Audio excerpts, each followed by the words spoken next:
Okay. Definitely. Yeah, go ahead.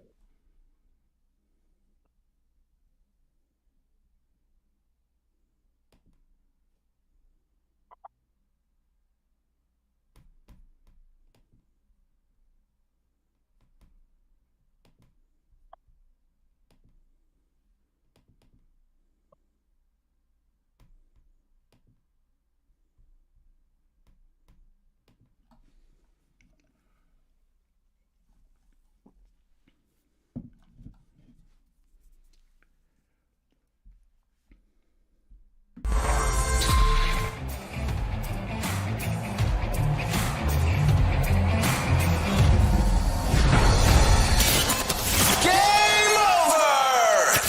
Powered by Sports Interaction, Canada Sportsbook. Salut tout le monde. Hi everybody. Well, that was fun. I mean, maybe not the 6-hour goal review. That was a little much, but hey, Habs pull out a win and a hard-fought battle. That's the cool part here. We know the Canadiens aren't going to make the playoffs, but you want to see some conviction. You want to see some effort. You want to see some pushback. And I'm going to go ahead and say thanks to Raphaël Harvey-Pinard setting the tone. The Habs have been pretty entertaining lately. All right, so today we have a great guest and we're going to get to a bunch of topics, but this is one of my favorite people that I met when I moved to Montreal. You all love him, and he's kind of part of a lot of families here too, because when you think about it, play-by-play voices, they're the other person watching the game with you. So we're going to get to Dan Robertson, who was the former voice of the Montreal Canadiens and is now the voice of the Winnipeg Jets. We'll get to him in just one moment. We'll take all your questions and your trivia. And I have a trivia question that's going to stump Dan. So if you, all of you in the chat, if you have a trivia question between like the 50s and the 80s, that's really, maybe around peak Van Halen era, that's where you're going to want to ask him a question. Okay, so shout out to everyone in the chat. Robert, how's it going? We have Kay, that's there too. Trizak, always here. Claire's always here because Claire's awesome. But you are all awesome. And because of that, we're going to have an awesome time today. So let me just get into our promo. We're going to go ahead and read a message from our friends at Sports Interaction. Want to bet? You can do it at Sports Interaction, Canada's sportsbook. As we know, the hockey season is still going strong. So you can bet pregame, live in play. There's also a ton of prop bets. It's made by Canadians, for Canadians. Sports Interaction makes it easy to deposit, play, and cash out. Join now and see all sports betting has to offer. Head to sportsinteraction.com/SDPN. That's sportsinteraction.com/SDPN. Ontario only, 19 plus. Please play responsibly. All right. So as promised, I'm gonna go ahead and bring in our guest, Dan Robertson, the man, the myth, the legend. First of all, Dan, I have to get this right out of the way. How is John Liu doing? John's doing great. Yeah, I know that he's glad to be back in his. I know it's not where he was born. He was born in Vancouver, but grew up in Winnipeg, so he's settling in well. And I know people in Montreal miss him, but he's in his element, so he's right where he wants to be. Perfect. And obviously, we're gonna get to your time in Montreal and all that, but we everyone wants to know how you're doing, and they miss your voice, which I feel like is one of the nicest things someone can ever say to someone. But how has it been, this move to Winnipeg, this big career change? No, that's nice of you to say.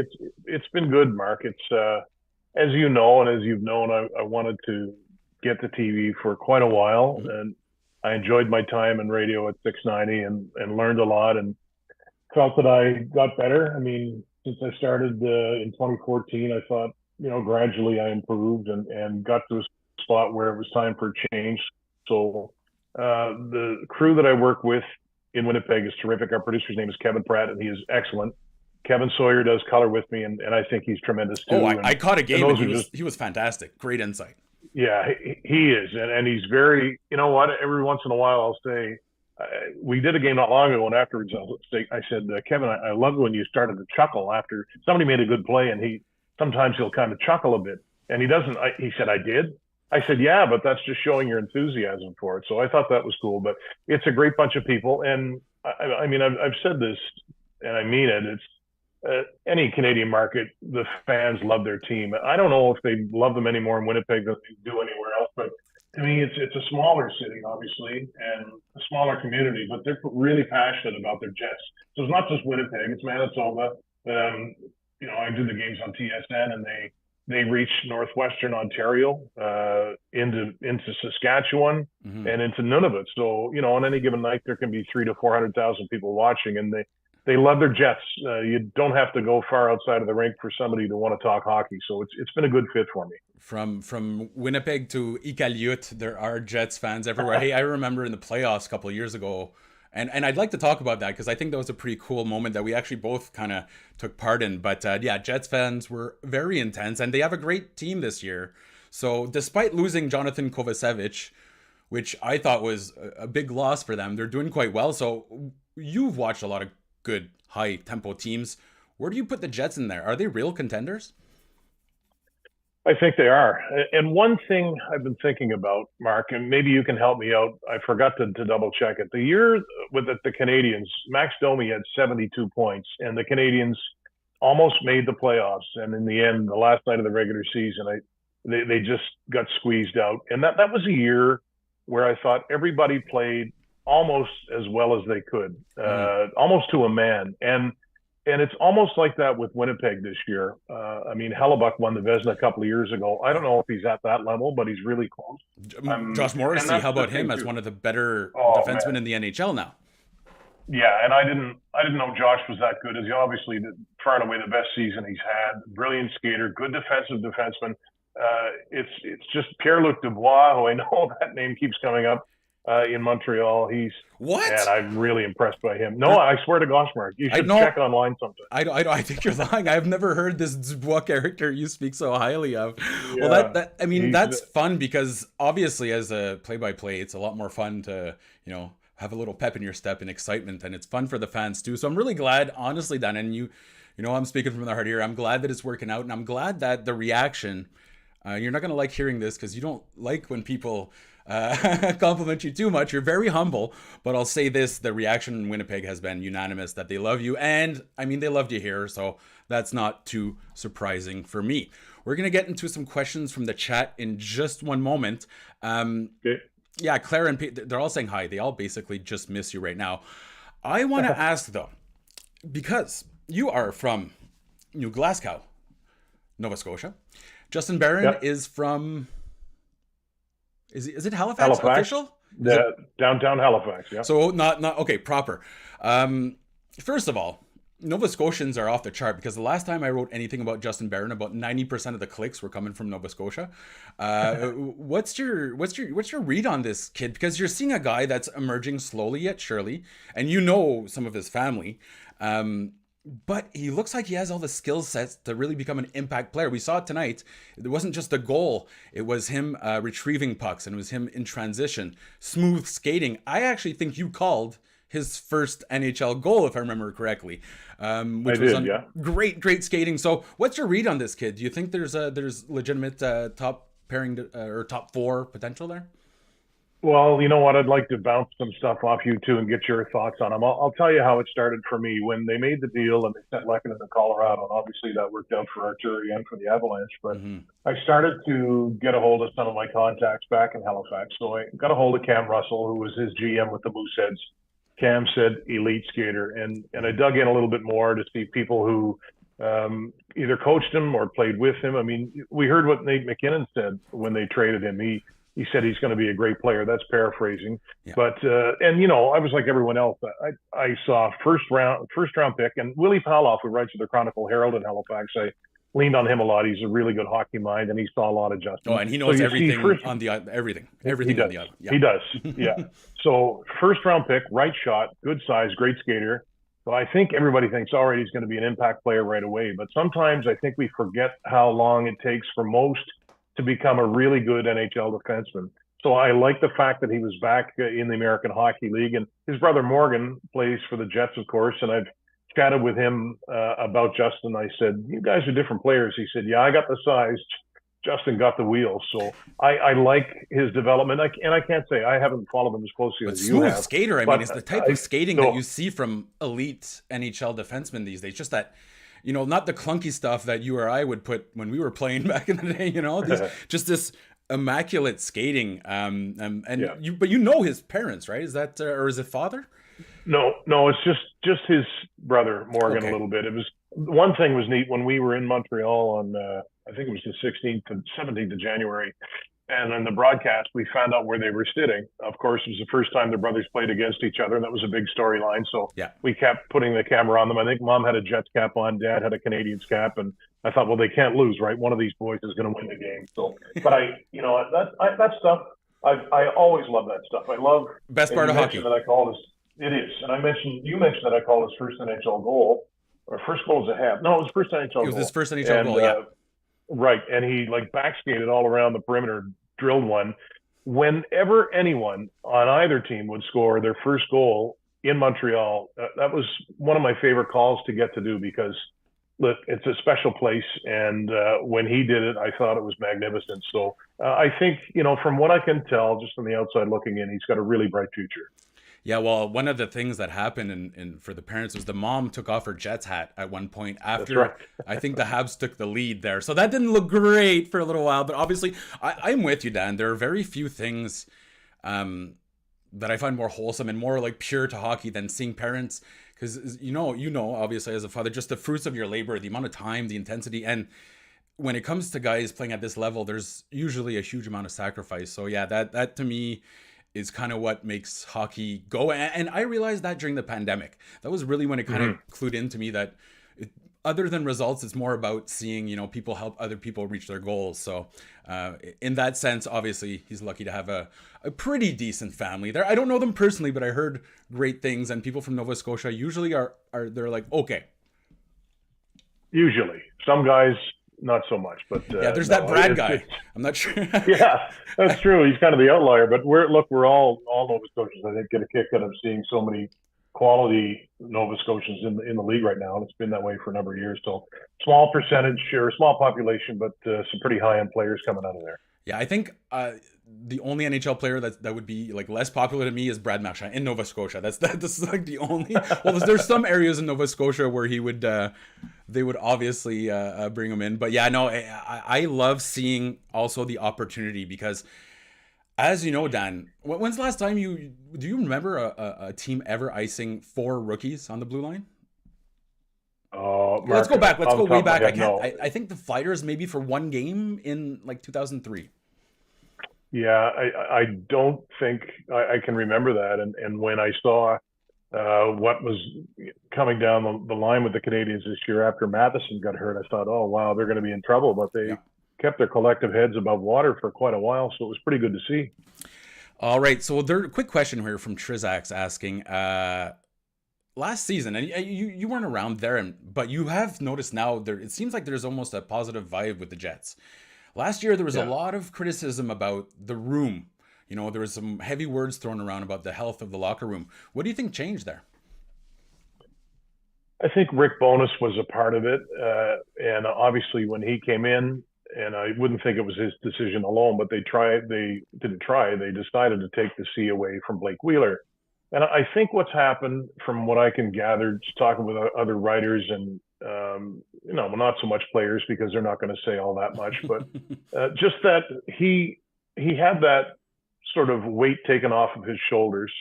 And I think for him, that was great, obviously, and it probably changed the dynamic in the room a little bit. And there was some roster, a little bit of an overhaul. All I can say, not being there last year, I can say that it is very, very positive this year. I mean, winning will do that, but you got the sense even in the first 2-3 weeks of the regular season, there was a really good feeling in the locker room. And, unless you're in that room, and we can all speculate, but unless you're there, you can't really know exactly with cameras what off. happened. Yeah, so, that's like it's when we're in the locker room, it's not the real locker room. It's not. And we would ask Rick that, and Rick had the right answer. Rick Bowness, he'd say, well, I wasn't here last year, but he knew. I mean, obviously when he came on, he knew what was going to be in front of him, but he's been very positive, and at the same time, when they need to be corrected, he's quick to correct them. He's outwardly critical in a good way, I think. In a post game, he wears his heart on his sleeve, and it's a veteran team that I think if they can make a couple of good moves down the stretch, the West is wide open, I think, to a certain extent, and they've got the goaltending. So I'm really interested to see what they're going to do. as our other teams have a chance to make some moves too. So it'll be fun to figure out who they're going to acquire. Do you, by default, always cheer Nick Ehlers a little more than everyone else? I do, but it's because I like him. So his last year, his first year junior in Halifax, I believe it would have been 2013, 2014. I should know that, but I think that was his first year in junior, and he was a 100-point guy right away. Yeah. And Drouin was on that team, and they went to the semifinals of the Quebec League Championship. But was that the year that McKinnon had graduated, but Drouin stayed behind? That's right. Yeah. And then would have been Timo Meier's first year, but Timo, I think it was his first year, but he didn't have an impact season. And the next year he blew up. And Frick was still on the team, I believe, right? Yeah. You know what? I don't know if Marty was a 19-year-old or a 20-year-old, but one of the hardest shots you've ever seen.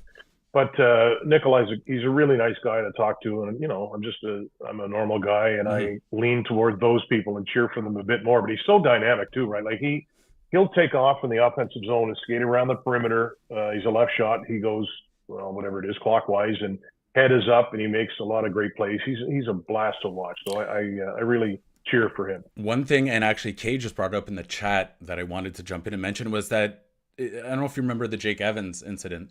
Yeah. One of the things that really that stood out there for everyone was that everyone lost their minds except for Nick Ehlers. He was the only guy on either side that was worried about Jake Evans, right? So he kind of jumped into the more, he was being... Right. He actually was pushing Canadiens players away, and he was worried for the safety of his opponent, when in that situation, that could look bad because you're not backing up your guys, right?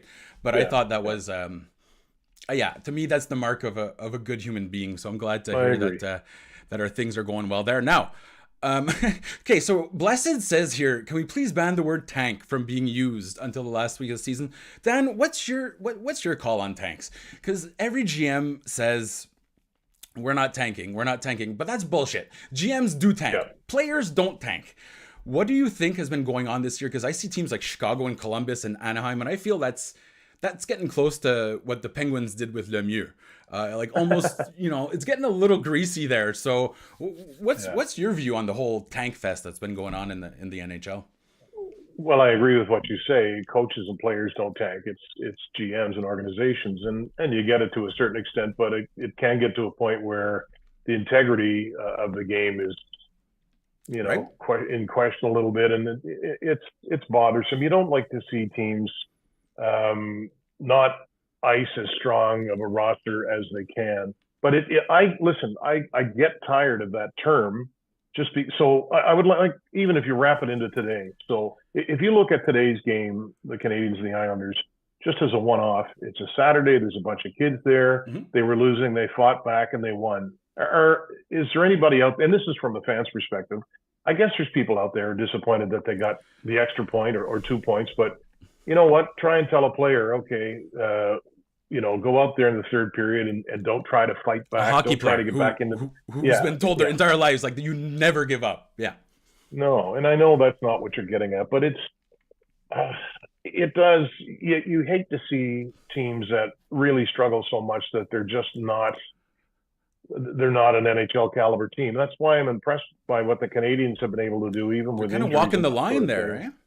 Yeah, it's strange. So I think you just kind of roll the bones and play, and whatever happens, you get the pick you get, and you go on from there. But it's well, I think the Avalanche are pretty much proof that you don't need to be picking first. Well, I guess if a Cale Makar falls to fourth overall, that's pretty good. But I'm with you there, Dan, because I had season tickets at the Ottawa Civic Center in 1992-93, and the head coach was Rick Bowness as well. Peter Sidorkovich was their goalie. I think Sean Hill was like their second best scorer, and he was on defense, and it was terrible. It wasn't fun to see. I think one of the most important things here, Dan, especially in Montreal, is giving the fans value for their money. That doesn't mean you have to win, but you have to go full Raphaël Harvey-Pinard and bring that effort, which I'll give credit to Habs fans. I feel like they've been actually pretty patient this year. But thankfully, guys like Raphaël Harvey-Pinard are jumping in and being just... Think of it this way, Dan, and you played hockey. How tough is it to go from the AHL to the NHL and then to the top line but all due to merit. Like, you forced your way on. I think Raphaël Harvey-Pinard has been one of the best stories, not just for the Canadiens in the second half of the season. It's really fantastic and great guy. It's good to see good people succeed. It is, and I think even the fact that he's undersized a little bit and is the underdog, that's cool. And anytime you have a season like Montreal's had where they've been decimated by injuries, and we saw it a couple of years ago too, last year, I guess. The years are starting to blend together, but it gives somebody... Time has lost all meaning, my friend. It's true, yeah. It gives somebody a chance where they normally wouldn't get an extended look. Or it might give somebody like Harvey Pinard, a shot on the top line where otherwise maybe they'd plug him into the fourth line and give him 4 shifts a game and he wouldn't be able to show what he's able to do. So all of that stuff is part of the reason that it shows that there's room for players like that. There's room for guys who don't blow you away when you look at them in first blush, but there's more if you scratch and dig a little deeper and see how much they bring to the ice and how smart they are. There is a role for those players. And there's passion too, right? That's the other part, is bringing that passion, especially in a season. I'll tell you right now, Dan, in my opinion, I know Suzuki and Caulfield are important, but this year, from an entertainment standpoint, it's been Arbor Xhekaj and Raphaël Harvey-Pinard that have brought the, the entertainment factor. And those are your guys that you didn't have on the roster to come in with. So, I mean, it's so difficult to actually score on the fourth line, just to make his way up. And he's making Josh Anderson look good. He's making Nick Suzuki look good. Fantastic story from him. And again, he's just a happy-go-lucky guy, which you've dealt with a lot of hockey players. It's fun once in a while to have the guys that are just in a good, excited mood rather than that stoic, like, I'm about to go to a wake type of thing. And so who's the most exciting guy? Who's the most fun guy in the Jets locker room, by the way? That would be Nate Schmidt. Yeah, he is always happy and smiling and willing to chat with you. And he's a great guy. Adam Lowry is incredibly giving with his time and to the point where, I mean, early in the season when I was just kind of trying to get to know guys, I said, "Can I ask you a question?" He said, "Sure." So he gave me an answer from what I wanted, and then he talked for another 2 minutes, and he asked me a question. I'm thinking, what planet am I on here? This doesn't normally happen.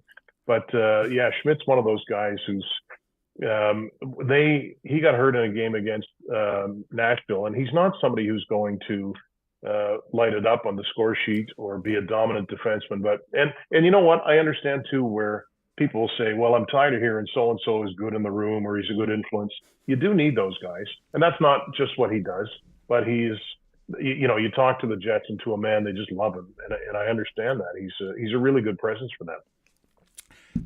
Is access one of the best things about, and we're going to get into your time in Montreal. We're going to jump into another segment there, but how has the access been in Winnipeg to talk to players and coaches? I don't want to throw any shade at Montreal, but how has it been in your new job?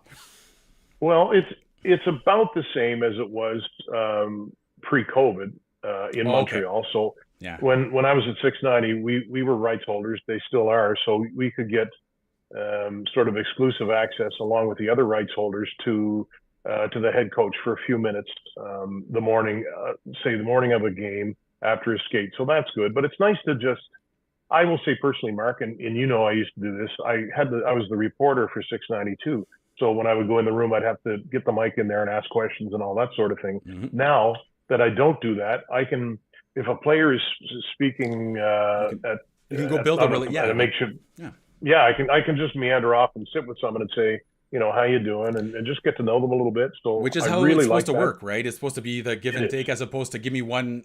And I'll say it, I hate scrums. I always have, because I was born into them in Montreal where it's just a bunch of zombies clawing for the same piece of brain, right? Like that's all we were. So the fact that you have a little bit more one-on-one time, that's gotta be a huge perk. And the pierogies, right? Well, listen, and kielbasa is a big deal, which I didn't know. And honey dill sauce in Manitoba is honey a big dill? thing. Honey dill. So that sounds disgusting, Dan. No, it's good. I went to the Elephant and Castle with some of the guys, and our producer Kevin Pratt, I mentioned earlier, he said, you have to have these chicken fingers and you have to have this honey dill sauce. And I said, I've never heard of this. And I tried it. And it's, I don't know if it's unique to Manitoba or just, you can vinegar only get and there, honey. But yeah, I'm serious. It's quite good. So every place in Canada has some signature thing, I guess. And that's one of theirs.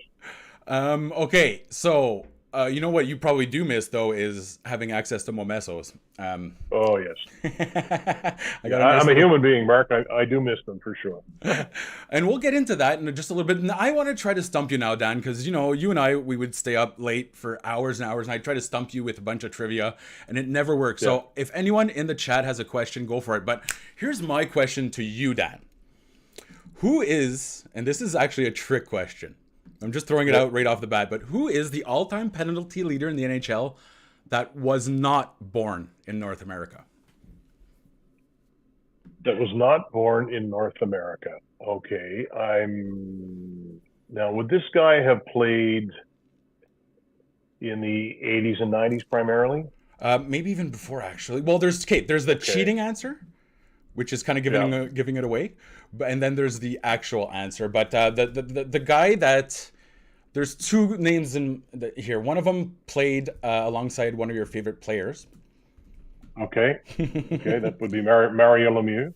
Yeah, exactly. And another one played for the North Stars, I believe. Played for the North. He was born in Paraguay. Oh, that's Willie Plett. Yeah, Willie Plett was a Flame and a Bruin and a North Star, and he was tough as nails. So that would be, he's from Paraguay. I remember grabbing the hockey card as a kid and saying, where the hell's Paraguay? So then you grab the map. And how did that happen? So, so the Penguin, this guy was chiefly and he also played against Mario a few times. Like I think he was the most hated guy at one point between 1990 and 1995 in the NHL. Oh, okay. Between 90 and 95. Well, I know Claude Lemieux was born in Quebec, so that doesn't fit. And he never played for the Penguins.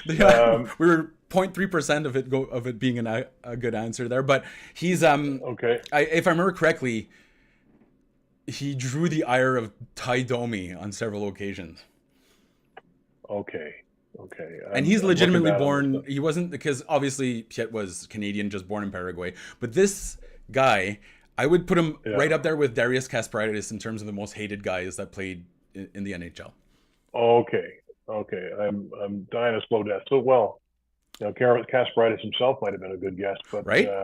But not so much. Yeah. And I believe he even took out Mario Lemieux's knees at one point and then joined the Pens. If I'm not. Darius did, yeah. Oh no, I'm talking about the other guy. Yeah, guy. Darius did as well. Really? Yeah. Jesus. Man, dying a slow death. Swedish. Was he a defenseman? Yeah. Swedish. Okay. Thomas Sandstrom. Nope. No. Okay.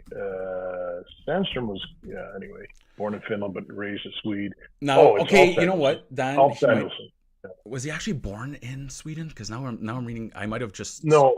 But it Alf Samuelsson. Yes. Must have been. Yeah, I wouldn't. That's a good one. So Alf was a.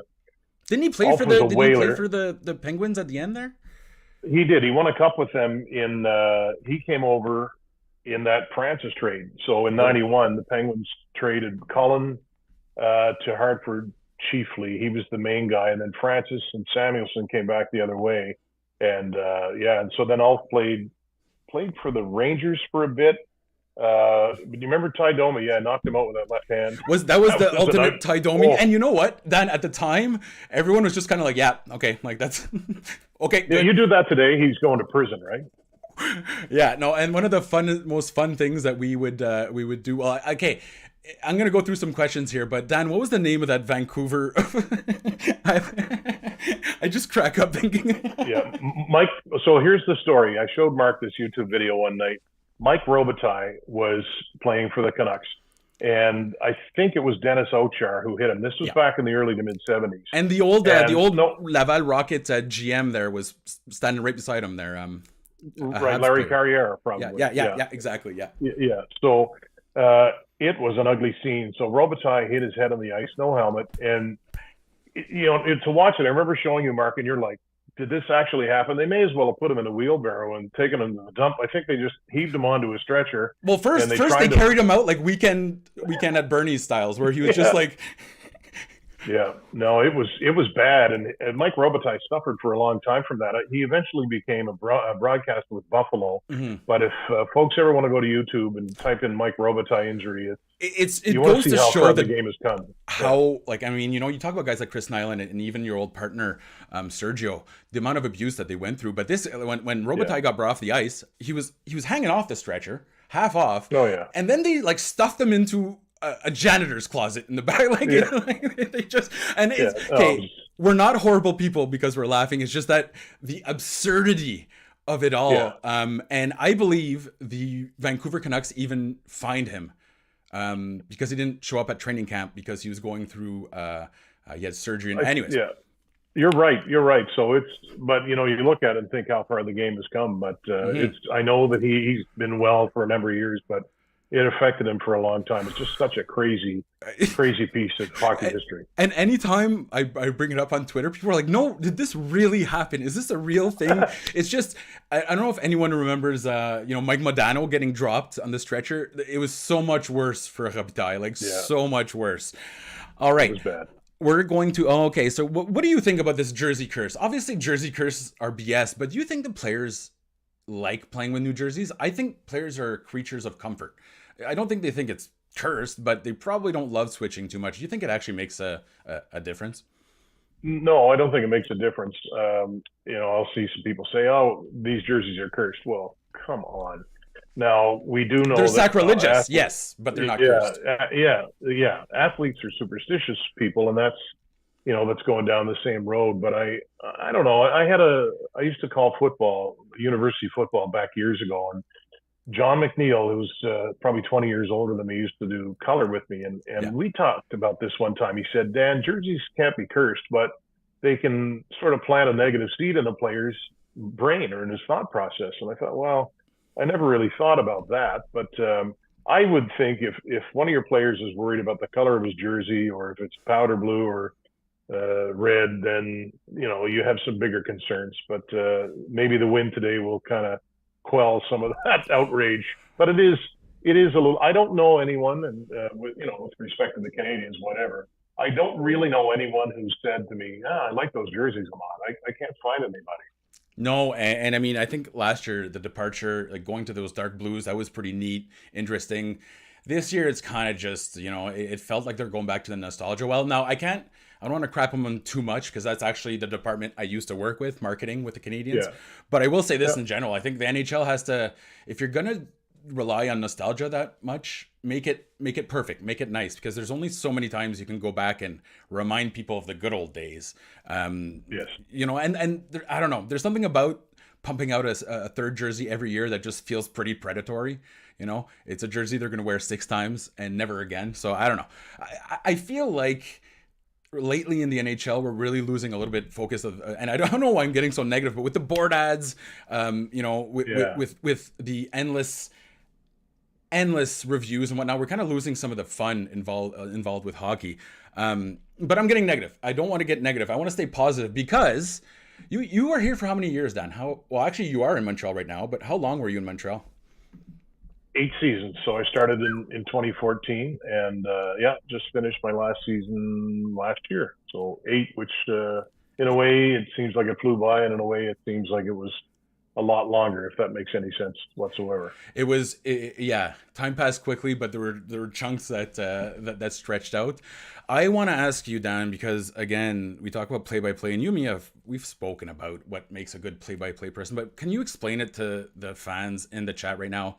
Who are your influences, and what truly is the mark of a good play-by-play? Personally, I had René Le Cavalier, and today was RDS's 30th anniversary, and Pierre Hood has been there since the beginning. To me, Yeah. no offense, Dan, Pierre Hood is Oh, the that's good. king of play-by-play in hockey. But I've been kind of Yeah. lucky that I've had some great. So who are your influences when you were growing up? I think to say just one wouldn't be fair, because I've been asked this before, and I'm glad you asked me, because I like talking about it. Mm-hmm. I had been saying for the longest time, and I do believe it, Chris Cuthbert for me has been a massive influence. But I almost downplayed Bob Cole's influence. And then I heard like a month ago, and I heard it again today actually, was his goal call from when Sakic scored in the Olympics. Oh yeah. And the hair on my arms just stood right up, and I thought, nobody's ever controlled a game with his voice or matched the game with his voice like Bob Cole. And you know what I'm talking about when I say that. It's just a cadence. You don't even need to. Yeah. I call it the kitchen test, right? So if you're in the kitchen and you hear Bob Cole start the crescendo, okay, you have about 5 seconds to get in front of your TV because something's going to happen. Yeah. So he's telling the story without even using words, and that's it's true. It's true. And how does that develop, right? It's just over time, right? You get this sort of an innate sense of anticipating what's going to happen, and if you're fortunate, and I feel that way about Chris Cuthbert too. I would say this, and not to disrespect him at all. Like I don't think Chris maybe has the best voice ever. It's not like Bob Cole's, and Chris would say that, I'm sure. But he knows he can anticipate a spike in the play, a change in momentum, and he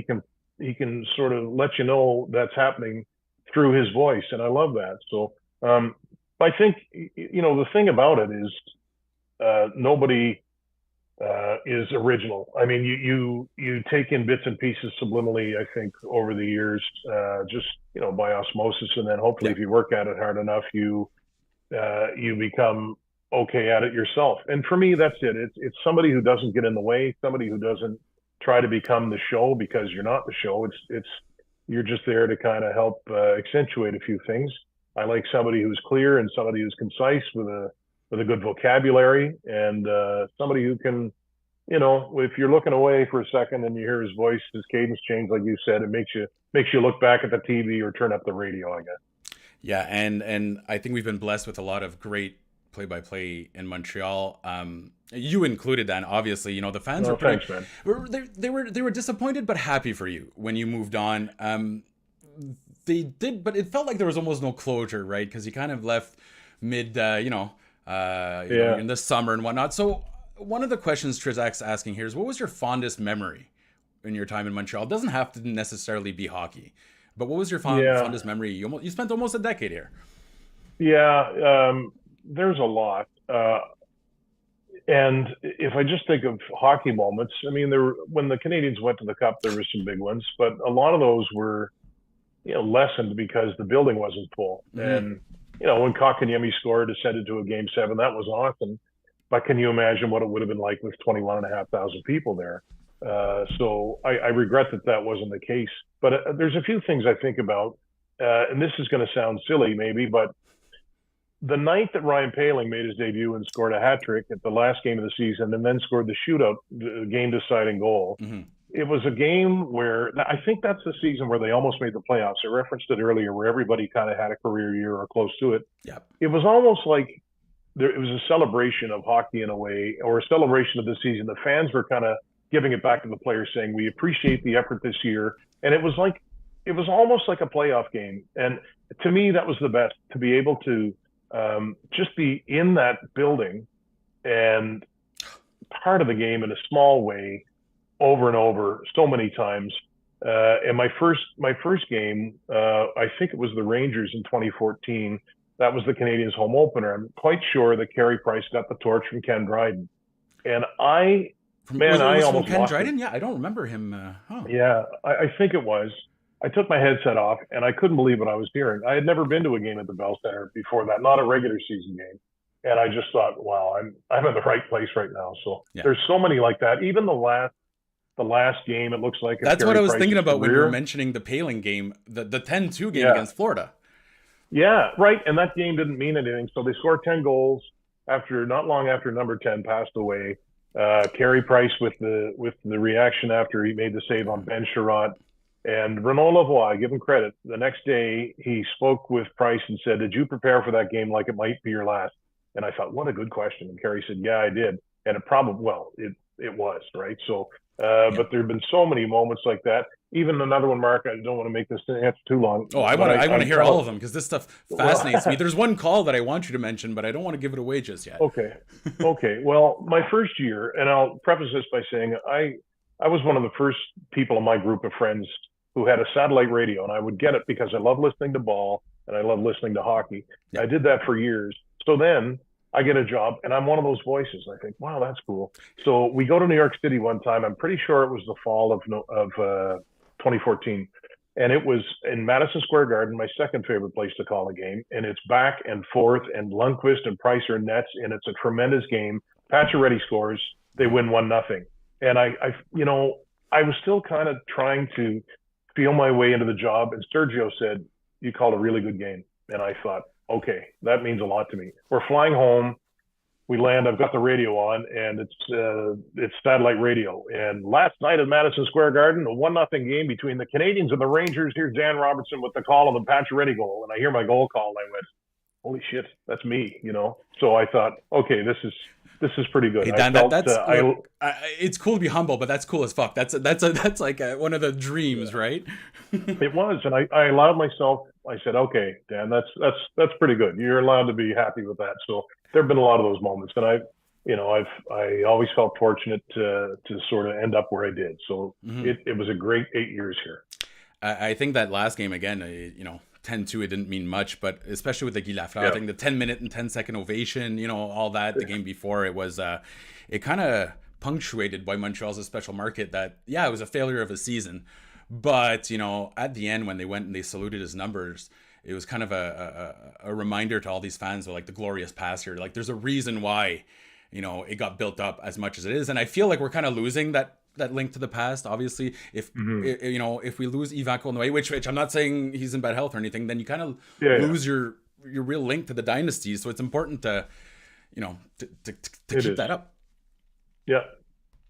So what about the Brett Kulak call? Because Dan, everyone references the Brett Kulak call. Do you prepare? You're not a preparer. You don't prepare like lines, right? Like, holy Stromboli, we got a cannoli, or whatever some guys do.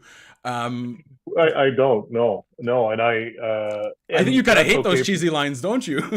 I don't like them. They don't work for me. I'll say that. There's been a couple of, there's one that I didn't have that I should have called, and I thought of this the day after, and it was when Kotkaniemi scored to force a Game 7 in Toronto.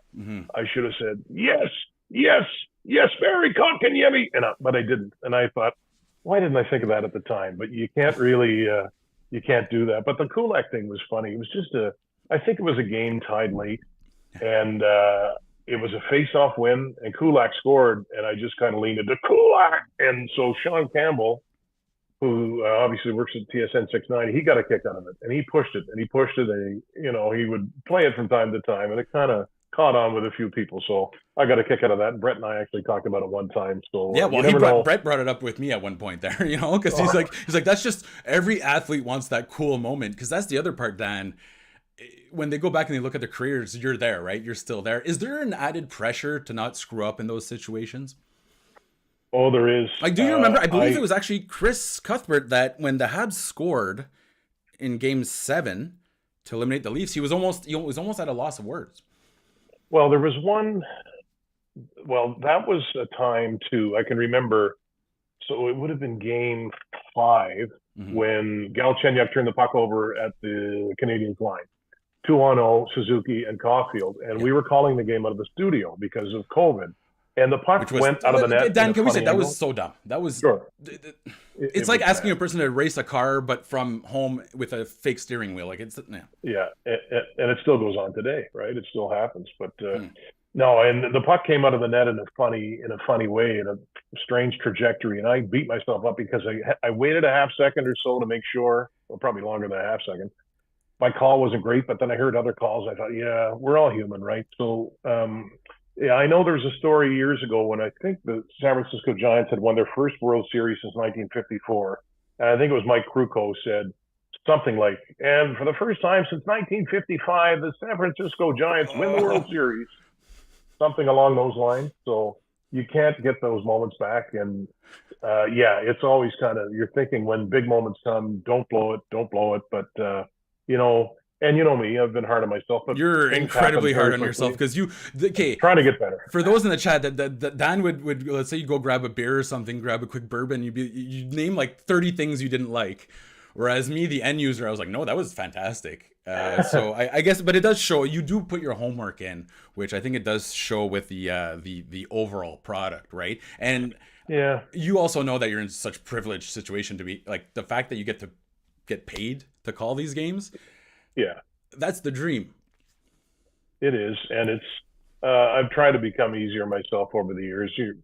Well, a lot of shots, pucks get tipped and redirected very quickly. And I mean, we saw one today. Doc had a nice redirect, and Brian Mudryk had a great call, but he saw it clearly. But sometimes you don't, and you try to stretch things out to exactly who the goal scorer is. But I guess it's just a long way of saying mistakes are going to happen. It's just you try to mitigate them with as much homework as you can, and try to use your experience. But you can only hope for the big moments. And for years, we didn't have any, Sturgio and I. And then the Canadiens went to the final, and I think they went 5-1 in overtimes in that stretch. So, we got our share of them then, even though the building wasn't full. It was still a great time. All right, so we're going to wrap it up pretty quick. Hey, Claire's got to go. Thank you for being there. I need to ask, though, Dan, before we get into the last thing, when is Pierre-Luc Dubois going to be in Montreal? Wearing a Habs jersey. I'll ask him on Monday when I see him at practice. I'm sure he'll give me an answer. Is that like a weird cloud hanging? Because let's be honest, Dan, he hasn't outright said it, but we don't want to assume anything, but it seems like there's something there. It doesn't seem to be casting a shadow on the Jets' room, though. I don't think so. I mean, it's obviously that rumor or that whisper is bigger in Montreal than it is there, I think.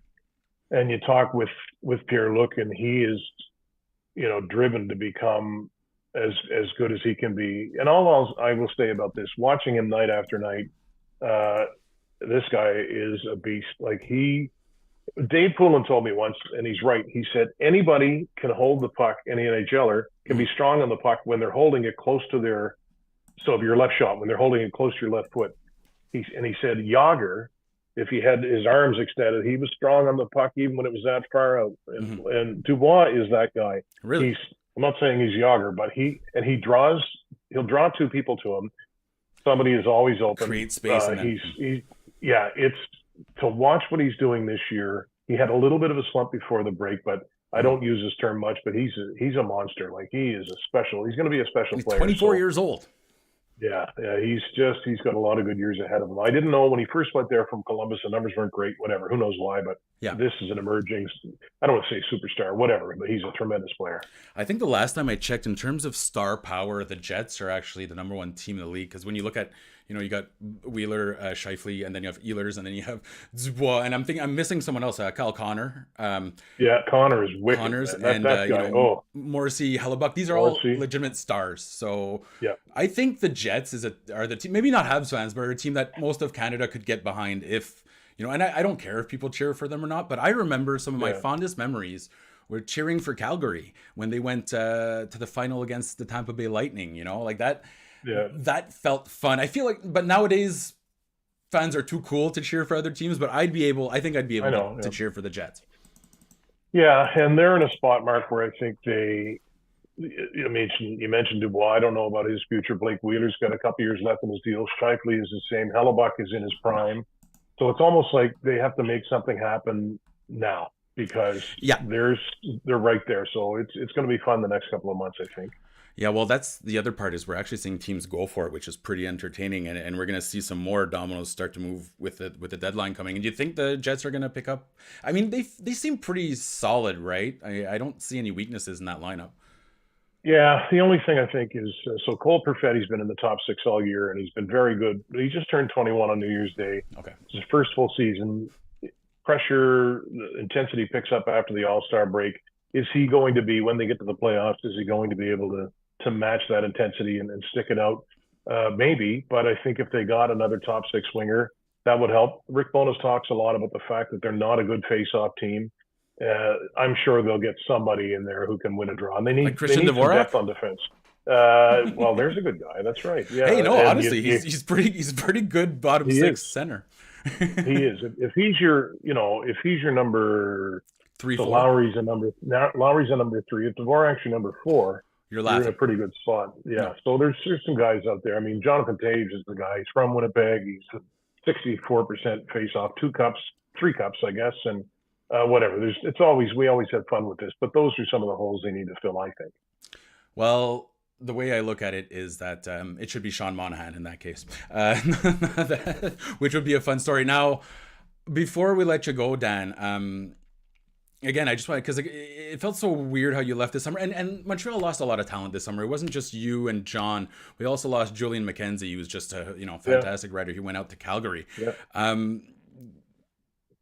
Do you kind of feel like there was some unfinished business in Montreal? No, I don't think so, Mark, and I appreciate you saying that. But I had an inkling in June that this was going to happen, so I kind of got my head wrapped around it. It took a while to get done, but as I said, it was something that I'd been kind of looking for. So, but it was weird. It was good and weird at the same time when we went back in mid-January, and I'm going to thank Paul Gallant. Paul looks after the game day presentation. I know Paul. Yeah, I used to work with him. Great guy. Yeah, exactly. He is, and he arranged for them to say "Welcome back." And here I am. Oh, he's the one that did that with your. It was a terrible picture, Dan. It was a bad picture. I know that picture. That's like, God, I was in my 30s then, and I'm not in my 30s now. But it was kind of him, and I was pretty stunned. I knew it was coming, but I was reminded what a great crowd it is and how much fun it is to call a game here. So, I love my time there, but I'm where I should be right now, I think.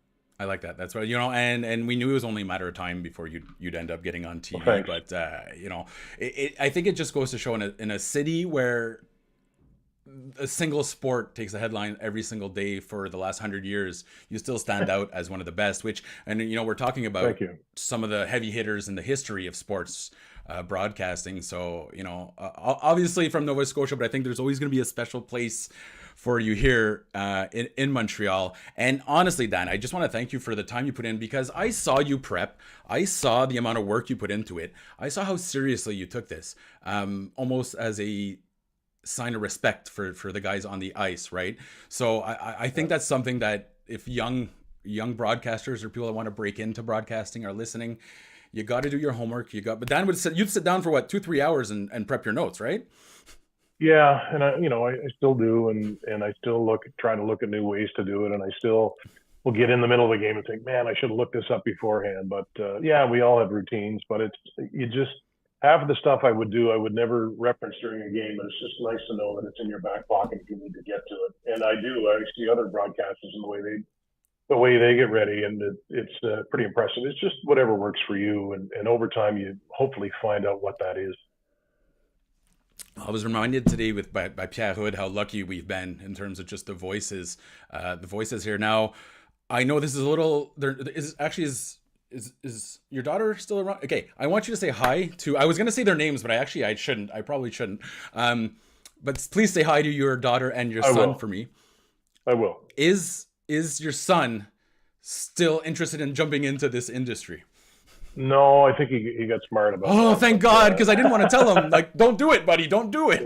Stay away. But he still has a great jersey collection, and he's going to come to visit me in March in Winnipeg, and my daughter did a couple of weeks ago, not even a couple of weeks ago, and then we spent some time in Vancouver, so they're great, and I'll pass that along. And that's part of the sacrifice too. I don't see them as much as I would like to, but we always make time for each other when we can. So that's what's most important. Well, I'm glad. I think the only game I went to this year, or was it last year? Either way, I believe both your kids were there. So that's that's your best moment, right? Was sharing the booth with your children. Oh yeah, for sure. And it happened a few times because you talked about it for 5 or 10 years beforehand. Yeah, no, it's true, and so they'll do that again. My son, when he comes, will go see a Sharks game. It's a game that TSN's not covering in Winnipeg. Oh. But when you can do those things and have some fun with it, it's pretty gratifying. So we talk all the time, and as I said, we get to see each other when we can. My son is 21, my daughter's 23, so they're two fine people. I did something right along the way, Mark, or I was a part of it anyway. Yeah, or exactly. Thank you for stopping me from saying something horrible there, Dan. Honestly, on behalf of Habs fans, and I know you don't like hearing this, but I've never heard a single negative thing about you, Dan. And in a market where criticism and there's language debates and there's so many other superfluous things here, it's so easy to annoy or piss off one person. And I feel like when the news dropped, there wasn't a single person that said a single negative thing. And to me, that's the mark of a person. So I know they loved you here. And I know once in a while, Dan, I'll sneak in. I'll watch a Jets game just to get that familiar Dan Robertson vibe to the air. But honestly, Dan, thank you for all your time here. And thanks for taking time today. Because I believe, do you not have a game coming up there soon, or? No, we're not doing that game. That's we do the Valentine's Day game against Seattle. So it's. Oh yeah, you're in Montreal anyway, so that. Can I say Sportsnet game, even though I'm not supposed to say that? So I'll just watch like everybody else, and I'll enjoy it. But thanks, Mark. I appreciate you saying that. And yeah, when I moved along, I got some really kind words. So I thank people for that. It's nice to know that you work hard, and sometimes it works out. So that's really kind of you and kind of people to say that sort of thing. And before we go, when's the last? I haven't seen much, but how's Chris doing? Chris Nyland just turned 65 2 days ago. And I was watching some video of him just scoring goals the other day. Man, he was. I know we only talk about his knuckles, but he could score. He had 21 goals one year, and part of a really good third line with Carbonneau and McPhee, I believe it was. Mike McPhee. But he's great. Yeah, no, he's in great shape and spent a lot of time in Hawaii. And he's always great. He does a better job of reaching out than I do. But he's a good friend. So I'm glad for him that he's happy with his life. And 65, and he looks like he's about 45. So he's doing well. I still wouldn't dare come. No, you wouldn't. Like, no. Not even with bear mace. Hey, no. Dan, give our regards to John as well if you can. I know Habs fans miss him too, and just good luck going forward, because I know how much work you put into it. I know how much people appreciate it, and I know you're not the type of person that ever wants to brag. You're kind of that old school mentality where good work should just come to the forefront. That's kind of lost these days. So I respect that. I respect the hell out of it. Thank you. And thanks for calling some of the best games in the last 20 years in Montreal. It's honestly it was the best time of my life, and thanks for the kind work, and keep up the good work yourself, Mark. Cheers. And we're gonna end right now, but before we go, because my overlords are gonna get angry, and I always forget to do this, you got to subscribe and like, and you got to do all that crap, or else they're going to yell at me. But do it for Dan. And maybe he'll record a goal song. Would you do that? You know Cameo? Do you ever hear of that Cameo, Dan? It's like I have heard of it. Yeah, Chris told me about it, actually. Okay, I was thinking play-by-play guys should all have it on there, and that way you could narrate my answering machine. I would do that for a case of Labatt 50. Labatt Takeout. Exactly. Dan remembers my beer. All right. Thank you so much, Dan. Thank you so much, everyone here. Okay. We're going to be back tomorrow. We have Tim Turk will be joining us in the game after the Oilers. He was Brendan Gallagher's shooting coach, Kirby Doc's shooting coach, and I believe he's actually in Nova Scotia right now teaching a junior hockey team. So make sure to tune in tomorrow after the Oilers game. And for now, on behalf of me and Dan Robertson, thank you so much, Habs fans. Honestly, we wouldn't have careers if it wasn't for awesome Habs fans like you. So thank you for tuning in, and we'll see you tomorrow. Game over! Powered by Sports Interaction, Canada Sportsbook. Oh, that was great, Dan. Thank you. No, my pleasure. Thanks for the kind words, Mark. Yeah, I know that went a little long, but you know me. No, that's fine. No, that's all good. I'm good. Thank you very much. Oh yeah. I'm gonna go lie down. All right. Yeah, cheers, Dan. And okay. Sorry, I almost blurted out Clark and Vicky's name there, but then I realized that's a little weird. That would have been fine, but I appreciate you not doing it too. So that's cool. Thanks. I'm trying to censor myself these days. I'm trying to think every once in a while I talk. Yeah, me too. Not always easy. All right, later, man. Thank you so much. I appreciate it. All right. Thanks. See ya.